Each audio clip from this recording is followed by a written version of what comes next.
விளையாடு ஓய்ந்திருக்கலாகாது. அதுக்கு தான் சூப்பர் சரவணா ஸ்டோர்ஸ்ல சம்மருக்கு ஆடைகள் வாங்கும் போது outdoor games free. Super Saravana stores summer கோடையை கொண்டாடலாம்.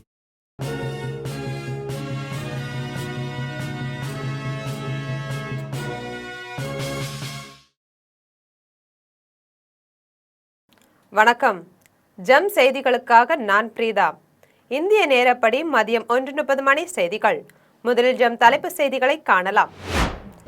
வெற்றிகரமான சோதனைகளுக்கு விஞ்ஞானிகளின் கடின உழைப்பே பிரதிபலிப்பதாக பிரதமர் மோடி புகழாரம். திறமையாளர்களை மேம்படுத்துவதில் கவனம் தொடர்ந்து இருக்கும் என அறிவிப்பு. 17வது சட்டப்பேரவையின் முதல் கூட்டத்தொடர். முதலமைச்சர் விஜய், எதிர்க்கட்சித் தலைவர் உதயநிதி, அதிமுக பொதுச் செயலாளர் எடப்பாடி பழனிசாமி உள்ளிட்டோர் பதவியேற்பு. திமுக தலைவர் மு.க. ஸ்டாலினை சந்திக்கிறார் முதலமைச்சர் ஜோசப் விஜய். மரியாதை நிமித்தமாக சந்திப்பு நடைபெற உள்ளதாக தகவல். தமிழக முதலமைச்சர் விஜய்க்கு Z+ பாதுகாப்பு மத்திய அரசு வழங்கல். தெஹ்ரானின் பதிலை முற்றிலும் ஏற்றுக்கொள்ள முடியாதது. அமெரிக்க அதிபர் டொனால்ட் ட்ரம்ப் அறிவிப்பு. இனி விரிவான செய்திகளை காணலாம். 1998ஆம் ஆண்டு பொக்ரானில் வெற்றிகரமான சோதனைகளுக்கு வழிவகுத்த நமது விஞ்ஞானிகளின் கடின உழைப்பை பிரதிபலித்தது என பிரதமர் நரேந்திர மோடி தெரிவித்துள்ளார். பிரதமர் நரேந்திர மோடி தனது சமூக வலைதள பக்கத்தில் தேசிய தொழில்நுட்ப தினத்தை முன்னிட்டு செய்தி வெளியிட்டுள்ளார். அதில் தேசிய தொழில்நுட்ப தின வாழ்த்துக்களை தெரிவித்தார். 1998ஆம் ஆண்டு பொக்ரானில் வெற்றிகரமான சோதனைகளுக்கு வழிவகுத்த நமது விஞ்ஞானிகளின் கடின உழைப்பையும் அர்ப்பணிப்பையும் நினைவு கூர்ந்து அந்த சோதனை மூலம் இந்தியாவின் அறிவியல் மேன்மையையும் அசைக்க முடியாத அர்ப்பணிப்பையும் பிரதிபலித்தது என்று கூறினார். தற்சார்பு இந்தியாவை கட்டமைப்பதில் தொழில்நுட்பம் ஒரு முக்கிய தூணாக உருவெடுத்துள்ளது என்று தெரிவித்தார். தொழில்நுட்பம் வாய்ப்புகளை விரிவுபடுத்துகிறது மற்றும் நாட்டின் வளர்ச்சிக்கு அனைத்து துறைகளிலும் பங்களிக்கிறது என்றும் கூறினார். திறமையாளர்களை மேம்படுத்துவதிலும் சேவை செய்யும் தீர்வுகளை உருவாக்குவதிலும் தங்களது கவனம் தொடர்ந்து இருக்கும் என்று தெரிவித்தார். 17வது சட்டப்பேரவையின் முதல் கூட்டத்தொடரில் முதலமைச்சர் விஜய் உள்ளிட்ட புதிய சட்டமன்ற உறுப்பினர்கள் அனைவரும் பதவியேற்றுக் கொண்டனர். தமிழகத்தின் 17வது சட்டப்பேரவையின் முதல் கூட்டத்தொடரில் இன்று சட்டமன்ற உறுப்பினர்களின் பதவியேற்பு விழா தொடங்கியது. இதன்படி முதலமைச்சர் விஜய் சட்டமன்ற உறுப்பினராக பதவியேற்றுக் கொண்டார். இதைத் தொடர்ந்து 8 அமைச்சர்கள் பதவியேற்றனர். இதையடுத்து எதிர்க்கட்சித் தலைவர் உதயநிதி, அதிமுக பொதுச் செயலாளர் எடப்பாடி பழனிசாமி, தேமுதிக தலைவர் பிரேமலதா, தருமபுரி தொகுதியில் வெற்றி பெற்ற சௌமியா அன்புமணி உள்ளிட்ட ஏராளமான சட்டமன்ற உறுப்பினர்களும் பதவியேற்றுக் கொண்டனர். திமுக தலைவர் மு.க. ஸ்டாலினை மரியாதை நிமித்தமாக முதலமைச்சர் விஜய் சந்திக்க உள்ளார். சென்னை ஆழ்வார்பேட்டையில் உள்ள முன்னாள் முதலமைச்சரும் திமுக தலைவருமான மு.க. ஸ்டாலினை முதலமைச்சர் ஜோசப் விஜய் இன்று மதியம் 2:30 மணியளவில் சந்திக்க உள்ளார். இந்த சந்திப்பு மரியாதை நிமித்தமாக நடைபெற உள்ளதாக தகவல் வெளியாகியுள்ளது. இதைத் தொடர்ந்து அண்ணா நகர் இல்லத்தில் உள்ள மதிமுக பொதுச் செயலாளர் வைகோவை முதலமைச்சர் விஜய் இன்று பிற்பகல் 3:30 மணிக்கு சந்திக்க உள்ளார். இதேபோல மூத்த அரசியல் கட்சி தலைவர்களையும் முதலமைச்சர் விஜய் சந்திக்க உள்ளதாக தகவல் வெளியாகியுள்ளது. தமிழக முதலமைச்சர் விஜய்க்கு Z+ பாதுகாப்பு மத்திய அரசால் வழங்கப்பட்டுள்ளது. தமிழக முதலமைச்சர் விஜய்க்கு முன்னதாக ஒய் பிரிவு பாதுகாப்பு வழங்கிய நிலையில் தற்போது Z+ பாதுகாப்பு மத்திய அரசால் வழங்கப்பட்டுள்ளது. Z+ பாதுகாப்பு என்பது இந்தியாவில் வழங்கப்படும் மிக உயர்ந்த அளவிலான பாதுகாப்பு என்பது குறிப்பிடத்தக்கது. இதில் 55 மத்திய பாதுகாப்பு படை வீரர்கள் 24 மணி நேரமும் முதலமைச்சருக்கு பாதுகாப்பு வழங்குகின்றனர். மேலும் முதலமைச்சர் விஜய்க்கு ஹெக்லர் மற்றும் கோச் MP5 எனும் துணை இயந்திர துப்பாக்கிகள் போன்ற நவீன ஆயுதங்கள் வழங்கப்படுகின்றன. தெஹ்ரானின் பதிலை முற்றிலும் ஏற்றுக்கொள்ள முடியாதது என்று அமெரிக்க அதிபர் டொனால்ட் ட்ரம்ப் தெரிவித்துள்ளார். அமெரிக்க அதிபர் டொனால்ட் ட்ரம்ப் தனது சமூக வலைதள பக்கத்தில் தெஹ்ரானின் பதிலை முற்றிலும் ஏற்றுக்கொள்ள முடியாதது என்று கூறினார். இது உலகளாவிய கப்பல் போக்குவரத்தை பாதித்து எரிசக்தி விலைகளை உயர்த்தி மற்றும் ஒரு பின்னடைவை ஏற்படுத்தியுள்ளதாக தெரிவித்தார். மேலும் மோதலை முடிவுக்கு கொண்டு வரவும் முக்கியமான ஹோர்முஸ் ஜலசந்தி கப்பல் போக்குவரத்து பாதையை மீண்டும் திறக்கவும் ஈரானின் அணுசக்தி நடவடிக்கைகளை கட்டுப்படுத்தவும் முயன்றதாக கூறினார். பிரதமர் நரேந்திர மோடி இந்தியாவிலும் உலகிலும் ஒரு வெற்றிகரமான ராஜதந்திரி என்று மத்திய அமைச்சர் கிரிராஜ் சிங் புகழாரம் சூட்டியுள்ளார். எரிபொருளை சேமிக்கவும் தங்கம் வாங்குவதை தவிர்க்கவும் பிரதமர் மோடி விடுத்த வேண்டுகோள் குறித்து மக்களவைத் தலைவர் ராகுல் காந்தி தெரிவித்த கருத்து தொடர்பாக டெல்லியில் மத்திய அமைச்சர் கிரிராஜ் சிங் செய்தியாளர்களிடம் பேசினார். அப்போது ராகுல் காந்திக்கு நாட்டின் வரலாறு தெரியாது என்று விமர்சித்துள்ளார். பிரதமர் நரேந்திர மோடி இந்தியாவிலும் உலகிலும் ஒரு வெற்றிகரமான ராஜதந்திரி என்று புகழாரம் சூட்டினார். கோவிட்-19 பெருந்தொற்று அவரது தலைமைக்கு ஓர் எடுத்துக்காட்டு என்பதை சுட்டிக்காட்டினார். ஆனால் 1962இல் சீனாவுடனான போரின் போது ஜவஹர்லால் நேரு ஒரு தோல்வியுற்றவரா என்று நான் ராகுல் காந்தியிடம் கேட்க விரும்புவதாக கூறினார். அந்த நேரத்தில் நாட்டில் தங்க பற்றாக்குறை இருந்ததால் மக்கள் தங்கத்தை வழங்குமாறு கேட்டுக்கொள்ளப்பட்டனர் என்று தெரிவித்தார். அதிமுகவில் தலைமை பதவிக்கு நிலவும் மோதலால் எடப்பாடி பழனிசாமி தலைமையில் ஒரு அணியினரும் SP வேலுமணி தலைமையில் ஒரு அணியினரும் சட்டமன்றத்தில் பங்கேற்றனர். தமிழக முதலமைச்சராக தமிழக வெற்றி கழக தலைவர் விஜய் நேற்று பதவியேற்றார். இந்நிலையில் தமிழகத்தின் 17வது சட்டசபை கூட்டம் இன்று நடைபெற்றது. இதில் புதிதாக தேர்வு செய்யப்பட்டுள்ள MLA-க்களுக்கு பதவி பிரமாணத்தை தற்காலிக சபாநாயகர் கருப்பையா செய்து வைப்பார். இந்நிலையில் அதிமுகவில் தலைமை பதவிக்கு நிலவும் மோதலால் தனது ஆதரவு MLA-க்கள் 5 பேருடன் எடப்பாடி பழனிசாமி சட்டசபைக்கு வருகை தந்தார். எடப்பாடி வருகை தந்த பிறகு SP வேலுமணி தலைமையில் அதிமுக MLA-க்கள் ஒரு குழுவினராக சட்டசபைக்கு வருகை தந்தனர். மேலும் 13ஆம் தேதிக்குள் அரசின் மீதான நம்பிக்கை கோரும் தீர்மானத்தை சட்டசபையில் நிறைவேற்றி பெரும்பான்மையை நிரூபிப்பதற்கு ஆளுநர் உத்தரவிட்டுள்ளார். தவேக அமைச்சர் கீர்த்தனா சட்டமன்ற உறுப்பினராக தேர்வான சான்றிதழை எடுத்து வராததால் சட்டப்பேரவையில் உறுப்பினராக பதவியேற்க இயலாமல் சென்றுள்ளார். தமிழக சட்டசபை தேர்தலில் அதிக இடங்களை பிடித்த தமிழக வெற்றி கழகம் கூட்டணி கட்சிகள் ஆதரவுடன் ஆட்சியை பிடித்துள்ளது. முதலமைச்சராக அக்கட்சியின் தலைவர் விஜய் நேற்று பதவியேற்றார். இந்நிலையில் தமிழகத்தின் 17வது சட்டசபை கூட்டம் இன்று நடைபெற்றது. தேர்தலில் வெற்றி பெற்ற MLA-க்கள் அனைவருக்கும் தற்காலிக சபாநாயகர் கருப்பையா பதவி பிரமாணம் செய்து வைத்தார். முதலாவதாக பெரம்பூர் தொகுதி MLA-வாக முதலமைச்சர் ஜோசப் விஜய் பதவியேற்றார். தொடர்ந்து ஒவ்வொரு MLA-க்களாக பதவியேற்றுக் கொண்டனர். இந்நிலையில் தவேக அரசின் அமைச்சர் கீர்த்தனா சட்டமன்ற உறுப்பினராக தேர்வான சான்றிதழை எடுத்து வராததால் சட்டப்பேரவையில் உறுப்பினராக பதவியேற்கவில்லை. சான்றிதழை கொடுத்த பிறகு பதவியேற்றுக் கொள்வார் என தகவல் வெளியாகியுள்ளது. கங்கை மாதாவாக இருந்தாலும் சரி அல்லது தகிசர் மாதாவாக இருந்தாலும் சரி அவற்றை நாம் தூய்மையுடன் பராமரிக்க வேண்டும் என்று மத்திய அமைச்சர் பியூஷ் கோயல் தெரிவித்துள்ளார். மும்பையில் உள்ள தகிசர் நதிக்கு அருகில் புதிதாக அமைக்கப்பட்டுள்ள 2 கழிவுநீர் சுத்திகரிப்பு நிலையங்களை மத்திய அமைச்சர் பியூஷ் கோயல் தொடங்கி வைத்தார். இதன் பின்னர் அவர் நிகழ்ச்சியில் உரையாற்றினார். அப்போது இந்தியாவின் நதிகளை வெறும் பாரம்பரியத்தின் அடையாளமாக மட்டும் பார்க்கக்கூடாது என்று தெரிவித்தார். அவை நாட்டின் முன்னேற்றத்திற்கான பாதையாகவும் கருதப்பட வேண்டும் என்று கூறினார். கங்கை மாதாவாக இருந்தாலும் சரி அல்லது தகிசர் மாதாவாக இருந்தாலும் சரி அவற்றை நாம் தூய்மையுடன் பராமரிக்க வேண்டும் என்று தெரிவித்தார்.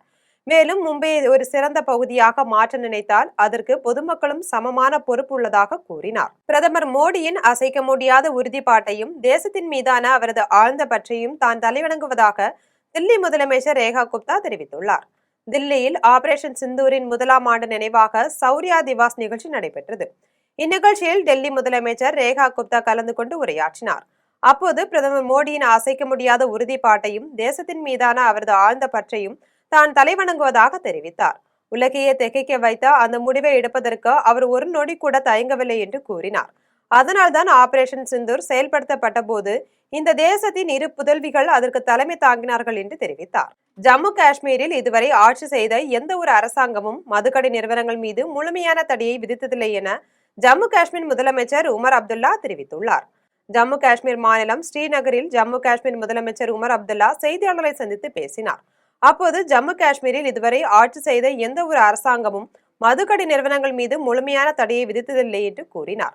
தங்களது நிர்வாகம் புதிதாக எந்த ஒரு மதுக்கடையையும் திறக்கவில்லை என்றும் தங்கள் இளைஞர்களை தவறான பாதைக்கு ஈர்க்கக்கூடிய வகையிலான இடங்களில் இத்தகைய கடைகள் அமையாமல் இருப்பதை உறுதி செய்ய தீவிர முயற்சிகளை மேற்கொண்டுள்ளதாகவும் தெரிவித்தார். அரசின் நிதி நிலைமை குறித்து வெள்ளை அறிக்கை வெளியிட்ட பிறகு முதலமைச்சர் விஜய் தனது புதிய பயணத்தை தொடங்குவார் என தமிழக காங்கிரஸ் மேலிட பொறுப்பாளர் கிறிஸ் ஜோடங்கர் தெரிவித்துள்ளார். சென்னை மீனம்பாக்கம் விமான நிலையத்தில் தமிழக காங்கிரஸ் மேலிட பொறுப்பாளர் கிறிஸ் ஜோடங்கர் செய்தியாளர்களை சந்தித்து பேசினார். அப்போது தமிழ்நாடு அரசு புதிய அமைச்சரவை பதவியேற்பு விழாவுக்கு ராகுல் காந்தி வந்தது மகிழ்ச்சியாக உள்ளது என்றார்.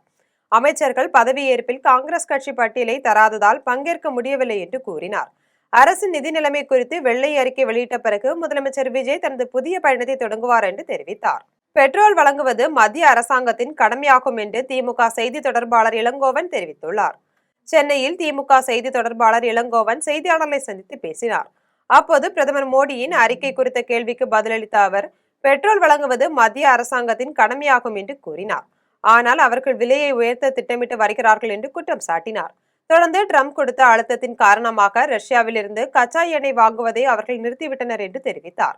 மேலும் எல்லாராலும் எப்படி வீட்டிலிருந்தே வேலை செய்ய முடியும் என்று வினவினார். தமிழ்தாய் வாழ்த்து 3வது இடத்தில் கொண்டு போய் சேர்த்தது எந்த வகையிலும் ஏற்றுக்கொள்ள முடியாது என்று தமிழ்நாடு விவசாயிகள் தொழிலாளர்கள் கட்சியின் மாநில தலைவர் குமார் தெரிவித்துள்ளார். திருவாரூர் மாவட்டம் லட்சுமாங்குடி தனியார் திருமண மண்டபத்தில் தமிழ்நாடு விவசாயிகள் தொழிலாளர்கள் கட்சி சார்பில் மே தின சிறப்பு நிகழ்ச்சி நடைபெற்றது.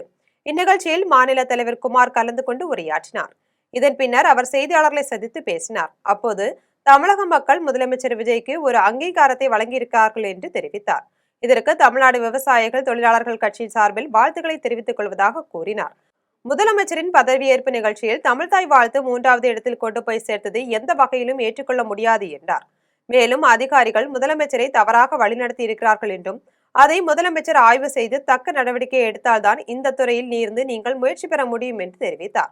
இதில் மாநில பொருளாளர் சேகர், மாவட்ட செயலாளர் முத்துகிருஷ்ணன் உள்ளிட்ட நிர்வாகிகள் கலந்து கொண்டனர். 2 திராவிட கட்சிகளும் மாறி மாறி ஆட்சி செய்த நிலையில் தற்போது அவர்களை பின்னுக்கு தள்ளி தமிழக வெற்றி கழகத்தின் தலைவர் ஜோசப் விஜய் முதலமைச்சராக பொறுப்பேற்றுள்ளதாக எம்ஜிஆர் சங்க இணை செயலாளர் சங்கர் தெரிவித்துள்ளார். செங்கல்பட்டு மாவட்டம் திருப்போரூர் அருகே முட்டுக்காட்டில் தாவேகா கிழக்கு மாவட்ட செயலாளர் தீனா தலைமையில் எம்ஜிஆர் சங்க இணை செயலாளர் சங்கர் தனது ஆதரவாளர்களுடன் தாவேகாவில் இணைந்தார். விழாவில் இணை செயலாளர் சங்கர் பேசிய போது 2 திராவிட கட்சிகளும் மாறி மாறி ஆட்சி செய்த நிலையில் தற்போது அவர்களை பின்னுக்கு தள்ளி தமிழக வெற்றி கழகத்தின் தலைவர் ஜோசப் விஜய் முதலமைச்சராக பொறுப்பேற்றுள்ளதாக கூறினார்.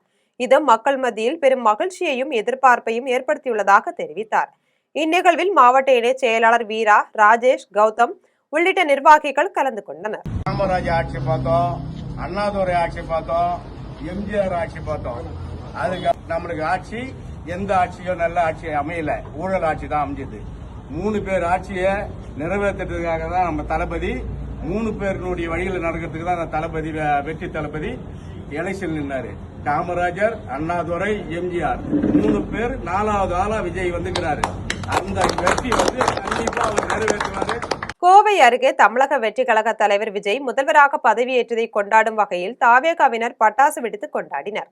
கோவை மாவட்டம் சுண்டக்காமுத்தூர் பகுதியில் தமிழக வெற்றி கழக தலைவர் விஜய் முதல்வராக பதவியேற்றதை கொண்டாடும் வகையில் தாவேகாவினர் பட்டாசு வெடித்தும் இனிப்புகள் வழங்கியும் கொண்டாட்டத்தில் ஈடுபட்டனர். இந்நிகழ்வில் 89வது வார்டு காங்கிரஸ் கட்சி கவுன்சிலர் முருகேசன், தாவேகா பகுதி செயலாளர் சதீஷ் கண்ணன் மற்றும் கட்சி நிர்வாகிகள் ஏராளமானோர் கலந்து கொண்டனர். குடியாத்தம் அருகே வட்டாட்சியர் மர்மமான முறையில் உயிரிழந்த சம்பவம் அப்பகுதியில் பெரும் பரபரப்பை ஏற்படுத்தியுள்ளது.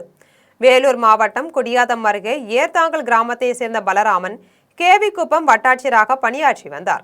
இவர் இரவு வீட்டில் பலத்த காயங்களுடன் இருந்த நிலையில் அவரது உறவினர்கள் அவரை தனியார் மருத்துவமனைக்கு அழைத்து சென்றனர்.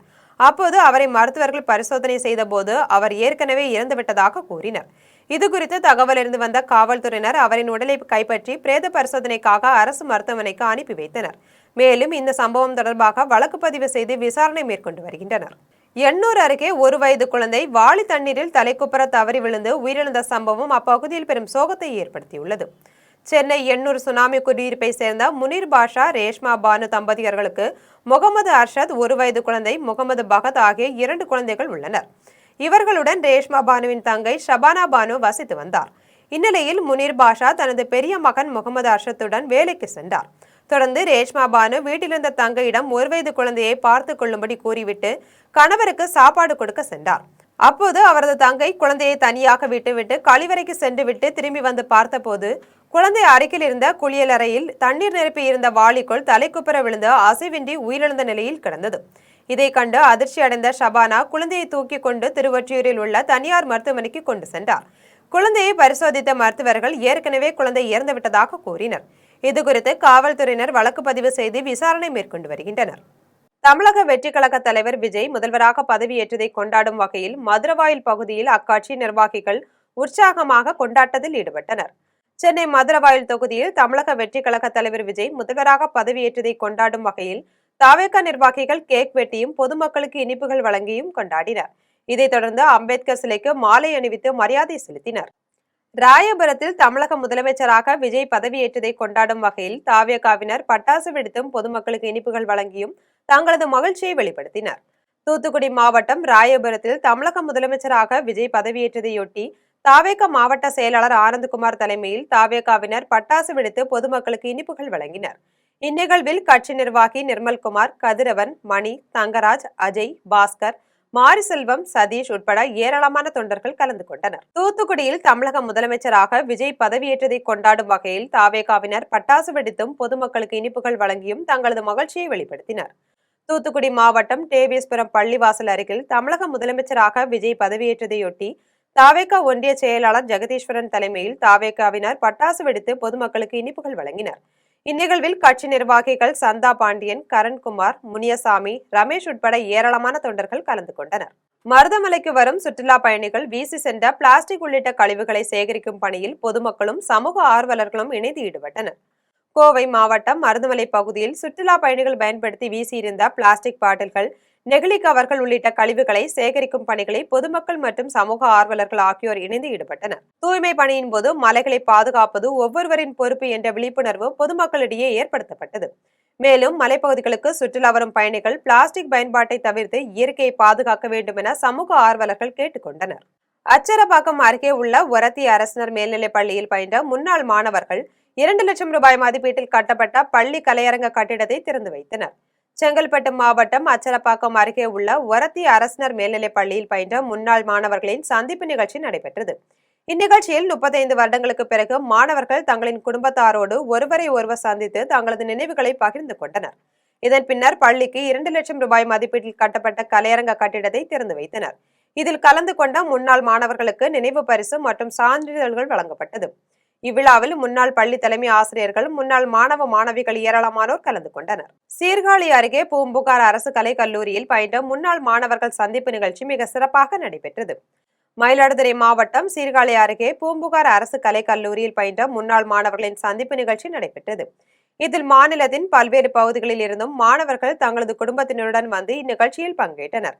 இதில் குறிப்பாக தங்களுக்கு கல்வி பயிற்றுவித்த முன்னாள் பேராசிரியர்களுக்கு பொன்னாடை அணிவித்தும் நினைவு பரிசுகள் வழங்கியும் கௌரவித்தனர்.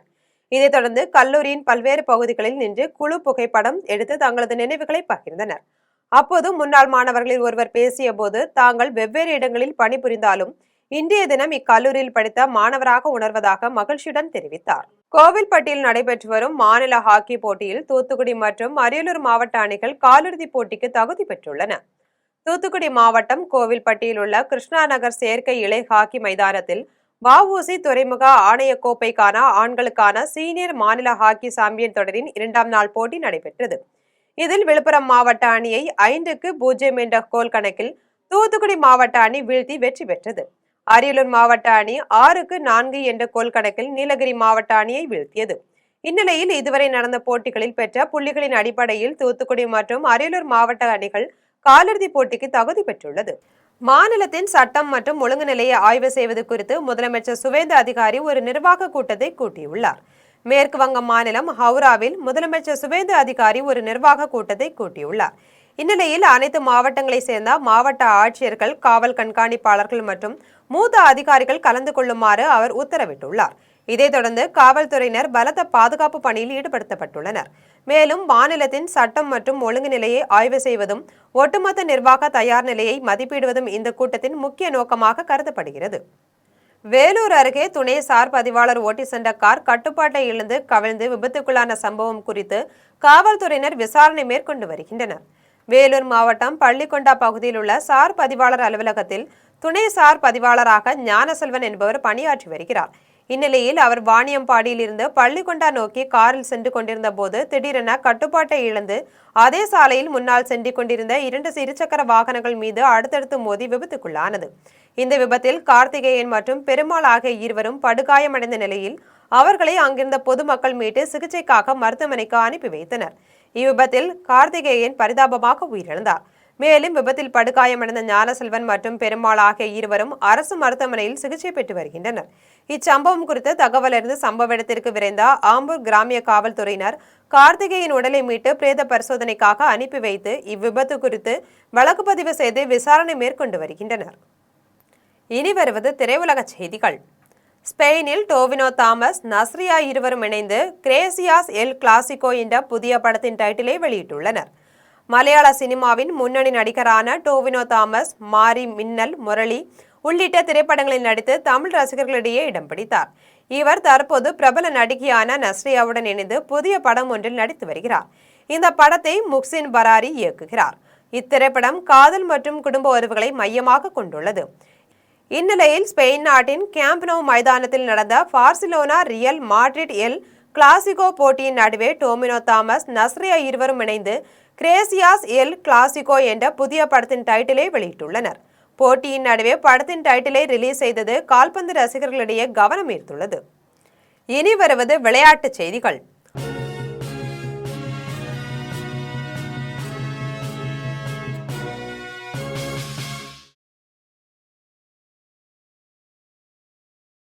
IPL 20 ஓவர் கிரிக்கெட் தொடரின் 55வது போட்டியில் பஞ்சாப் கிங்ஸ் மற்றும் டெல்லி கேபிட்டல்ஸ் அணிகள் இன்று மோதுகின்றன.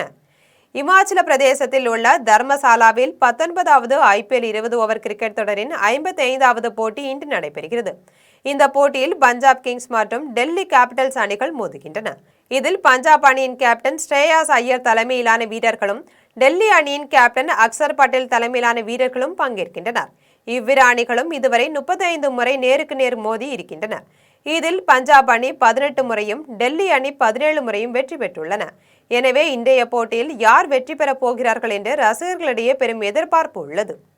இனி வருவது தங்கம், வெள்ளி மற்றும் பங்குச்சந்தை விலை நிலவரம்.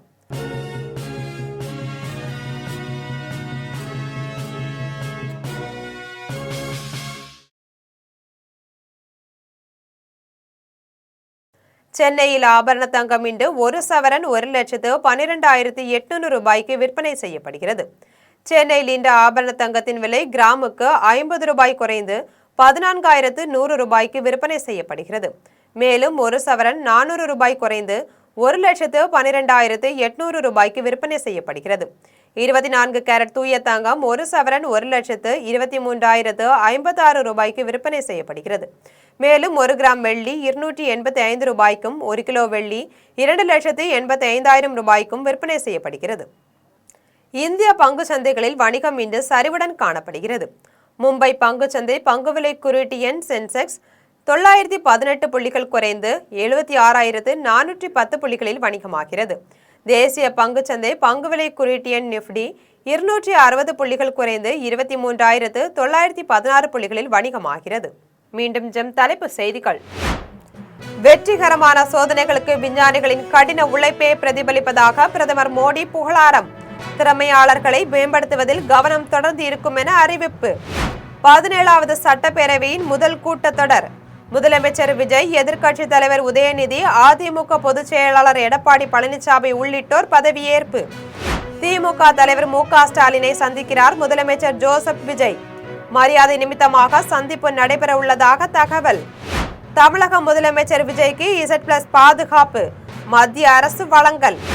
தெஹ்ரானின் பதிலை முற்றிலும் ஏற்றுக்கொள்ள முடியாதது. அமெரிக்க அதிபர் டொனால்ட் ட்ரம்ப் அறிவிப்பு. இத்துடன் ஜெம் செய்திகள் நிறைவடைகின்றன. மீண்டும் ஜெம் செய்திகள் மாலை 6 மணிக்கு. உடனுக்குடன் செய்திகளை காண gemlive.tv என்ற இணையதளத்தில் இணைந்திருங்கள். நன்றி, வணக்கம்.